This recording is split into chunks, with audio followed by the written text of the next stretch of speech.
Давайте рассмотрим вот эту красоту. Мучнисто-каолиновую. Наверняка сливочная глинка.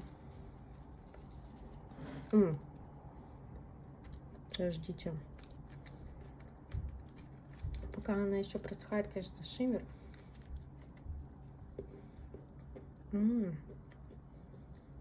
Слушайте, вот такую структуру я еще не пробовала.